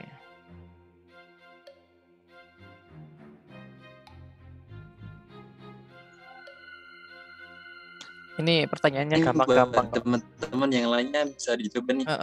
Bisa dicoba. Pertanyaannya gampang-gampang kok. Ini kita review aja dari tadi yang sudah saya jelaskan, review sedikit. Nah, Mas, siapa ini? Kak Dayat, Hidayat dah masuk. Iya.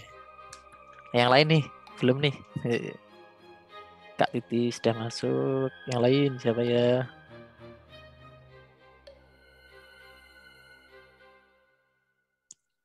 Oke, Kak Saka.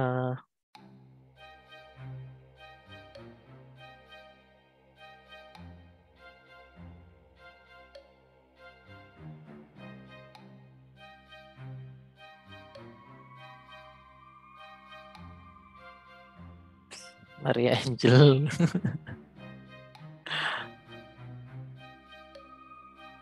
Kak Rian.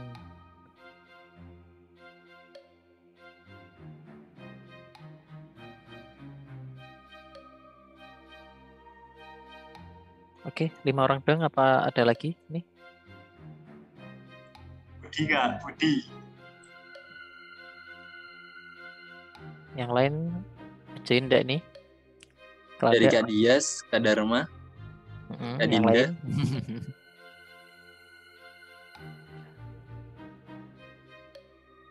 Ini kan join dikit.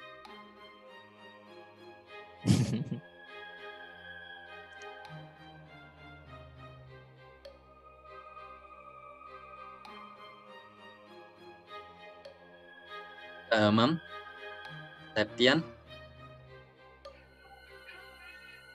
Bentar Kak, bentar. Oke. ditunggu.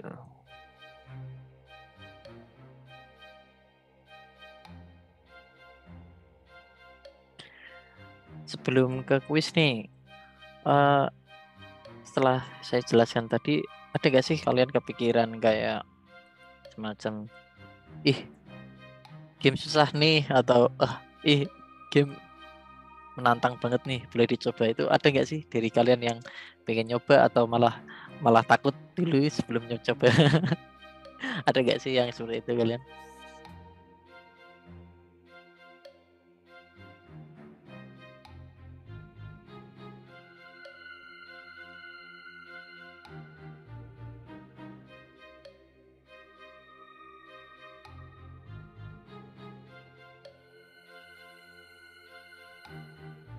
Oke, 7 aja, atau ada lagi yang belum join?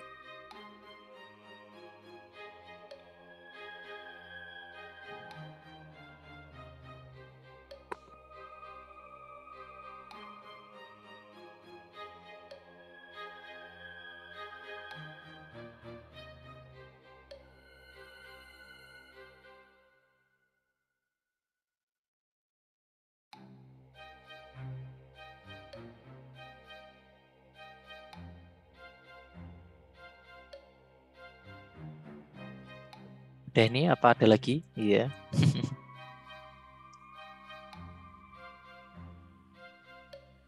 Mungkin sudah cukup, Kak. Oke, udah cukup. Saya start ya. Oke.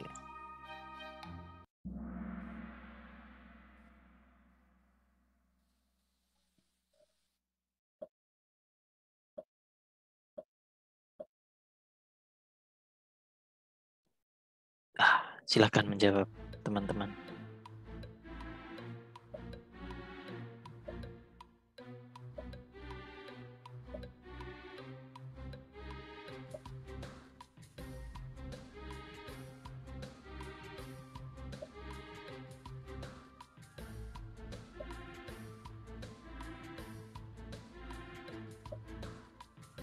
Yuk. Ada yang salah. Iya. 3 orang salah. Oke, video game Betul tercipta Kak, itu pilih aku. video game tercipta mulai dari 1950 ya, bukan yang apa? Bukan yang lain, karena yang pertama kali itu kan yang peneliti dulu. Oke, next. Betul. Nilainya paling banyak ini. Kak Ida, Kak Dayat. Karena dia cepat, berarti cepat jawab. Oke, nomor 1 siapa lagi nih? Video game Tic-Tac-Toe pertama kali dimainkan di mana? Gampang ini.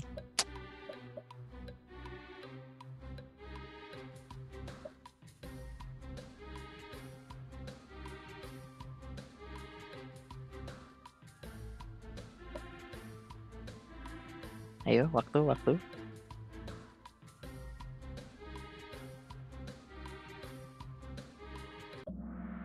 Masih ada yang salah. Jadi game Tic-Tac-Toe pertama kali dimainkan tuh di komputer IBM, komputer yang sangat-sangat kuno, ya kan? PC Gen 10, wah, itu PC yang sekarang ya. Zaman dulu belum ada PC zaman sekarang. Oke, next. Skornya masih bertahan, Kak Hidayat. Oke, next. 4 game desain simple. Sebutkan.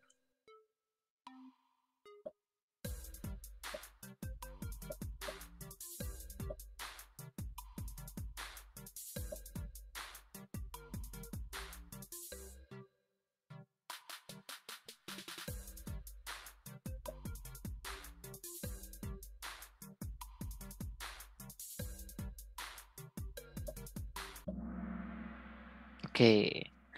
4 desain simple tuh GDD, Development, Evaluation, Release. Oke, masih ada yang salah. Oke, masih bertahan. Next. Nah, ini gampang nih. Singkatan dari GDD.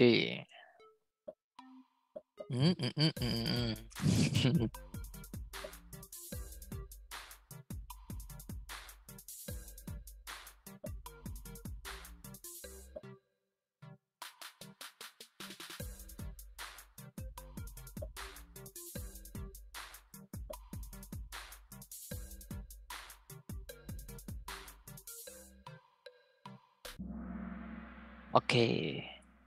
Ada yang milih game design dokumentaria, itu bukan sebutan ya. Kalau sebutannya benar-benar game design dokumen. Oke, selamat nih yang milih hijau. Masih bertahan. Berarti itu reviewnya keren nih. Kunci GDD. Apa itu yang tadi itu? Kuncinya ada.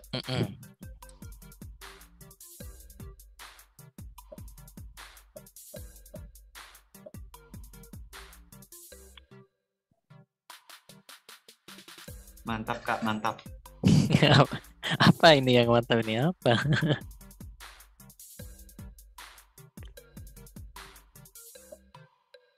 Ya, betul. Selamat yang jawab referensi sama target. Kuncinya ada 2 ya. Referensi sama target. Untuk membuat GDD itu ada 2 kuncinya. Next. Penerapan service game. Ada berapa? Ayo.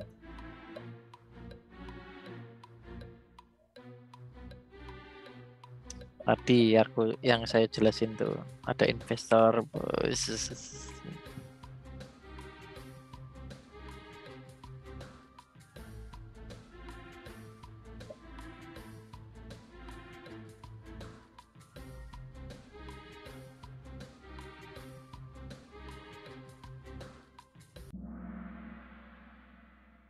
Oke. Yang betul adalah 3. Penerapan service game itu kan ada 3 ya. Yuk, apa aja itu tadi? Kita review. Next. Nah.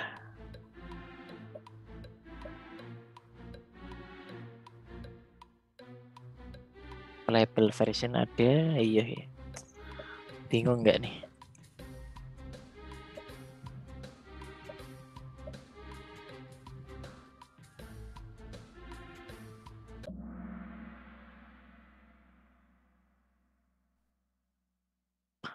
Playable version itu ada 3.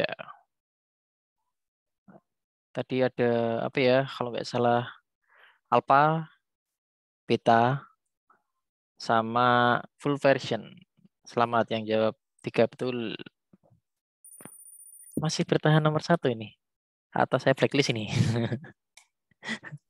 4 kali. Dalam membuat game dibutuhkan apa sih yang paling harus disiapkan tuh apa sih? Gampang banget ya. Tadi slide-nya itu ketika masuk development. Nah, itu. Apa sih itu tadi?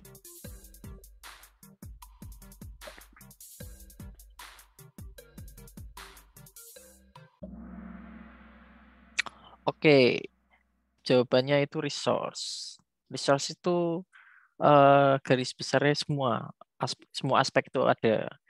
Tim ada, engine ada, gitu kan.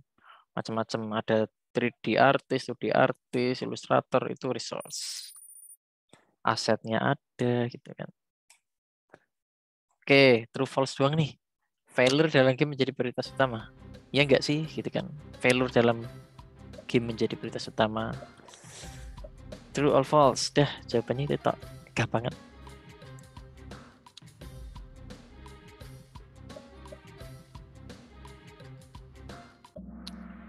Oke, failure dalam game itu prioritas utama, iya. Tadi kalau kita lihat tabel evaluasi itu kan persentasenya paling gede itu kan, 80% kalau nggak salah. Itu tuh emang harus segera diselesaikan karena itu menyangkut ke user. Begitu. Next, terakhir nih. Dalam target penjualan game, tidak dibutuhkan nilai acuan. Apakah dalam target penjualan game tidak dibutuhkan nilai acuan?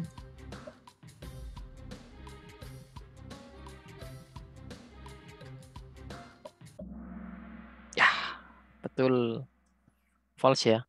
Karena dalam target penjualan game tuh benar-benar butuh nilai acuan. Kalau nggak ada nilai acuan, kita nggak bisa ngitung untung sama rugi dari penjualan game. Oke, selesai kata Eki. Podium nomor 1 siapa ini? Mas Budi. Kak Budi. Nomor 3. Kak Rian, nomor 2. Nomor 1 siapa ini? Kak Daya. Iya. Iya. Berarti yang Nagogi, Kak. runner up nih Kak Maria sama siapa itu satunya? Tenggelam. Itu runner up. Oke, mungkin sampai sini aja. Mungkin ada pertanyaan lagi kalian, atau mungkin ada yang harus disampaikan atau bagaimana? Ini waktunya sampai jam berapa ya, Kak? Hidayat? Sebentar lagi, Kak. Oh, oke. Sebentar lagi. Mungkin pertanyaan terakhir dari teman-teman. Mungkin dari teman-teman. Silakan.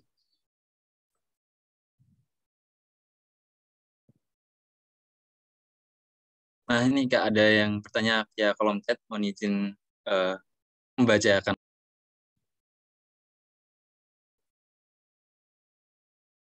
Oke. Ada dari Kak Dinda Anissa. Permisi Kak, izin bertanya, apakah ada aturan atau spesifikasi tertentu untuk mempublish suatu game ke Play Store? Oke. Silakan Kak Torik. Untuk aturan atau spesifikasi tertentu itu sekarang udah di itu ya, sama Google Play udah dikasih ya spek minimum seperti apa. Tapi kalau untuk game itu pas kita bikin itu ada yang namanya uji itu ya, uji evaluasi itu kan.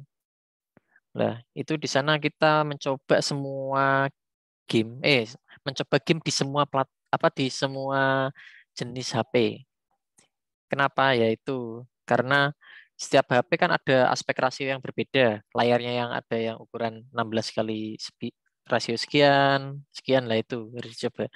Kalau untuk spesifikasinya tentunya yang paling minim itu coba kita lihat ya. Spek minimum untuk Play Store.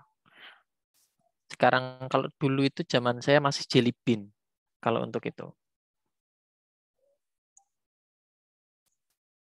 Tapi kalau tidak salah patokan itu udah berlaku sih.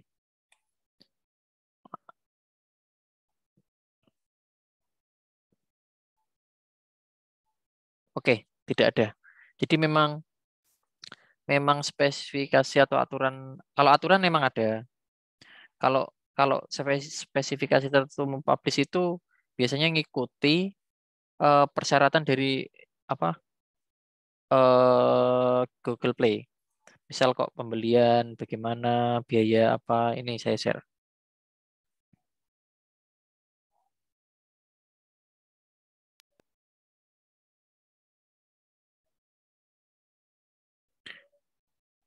Nah, ini.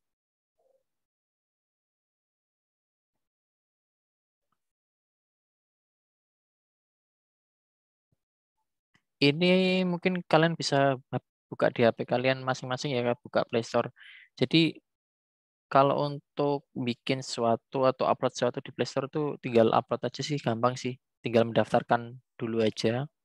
Jadi dev ya di Play Store. Bayarnya kalau nggak salah 150.000 atau 250.000, saya agak lupa.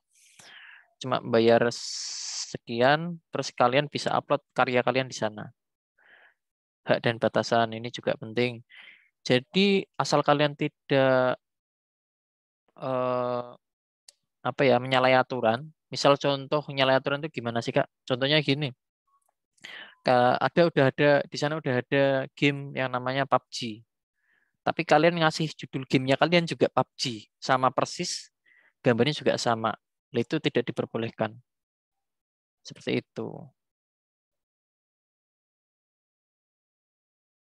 Mungkin ada pertanyaan lagi? Atau mungkin ini yang lebih spesifik gimana lagi pertanyaannya? Mungkin bisa ditanyakan. Monggo.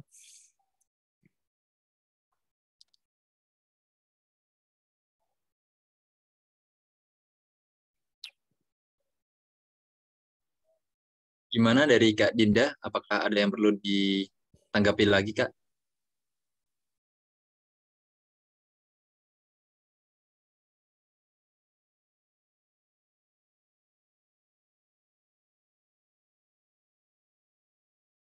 Mungkin dari Kak Dinda cukup begitu Kak Torik.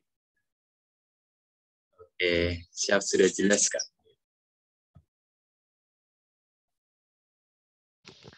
Nggak pada voice malu atau gimana ini? Oke, ada pertanyaan lagi sebelum ditutup ini? Mungkin?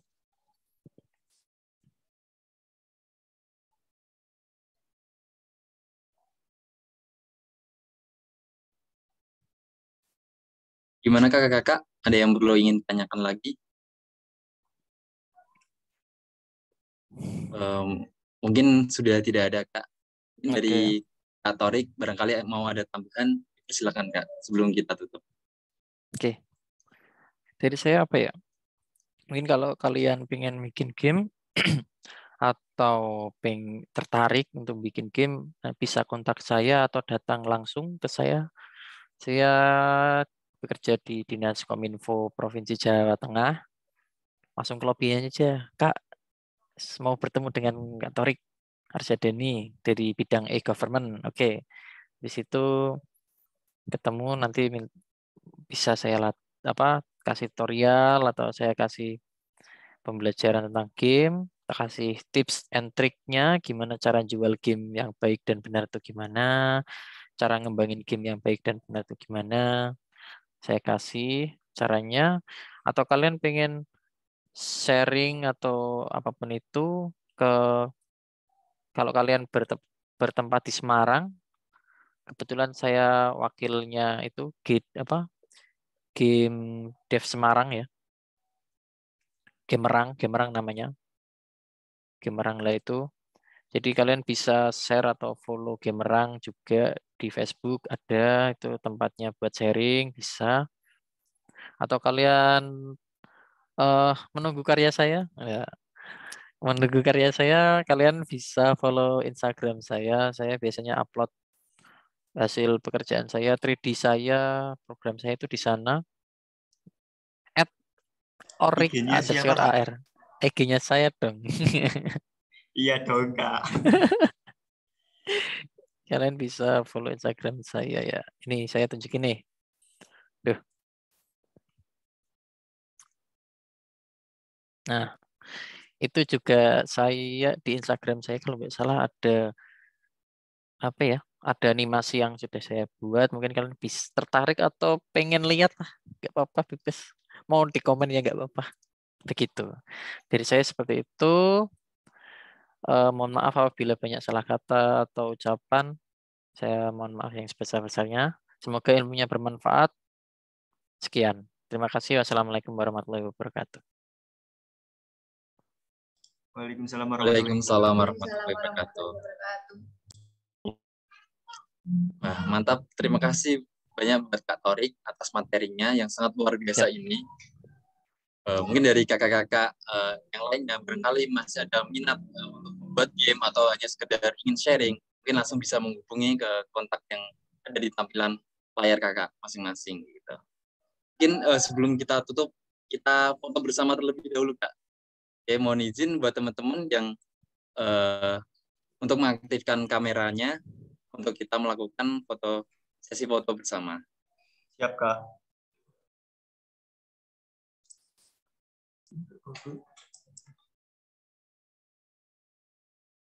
Dari Kak Septian, Kak Dharma, Kak Rian, Kak Dinda, Kak Dias, Kak Nina.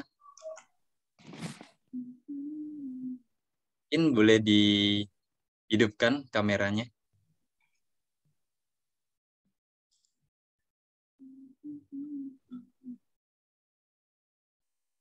Oh, mungkin terkendala sinyal kali ya. Ya, mungkin Kak.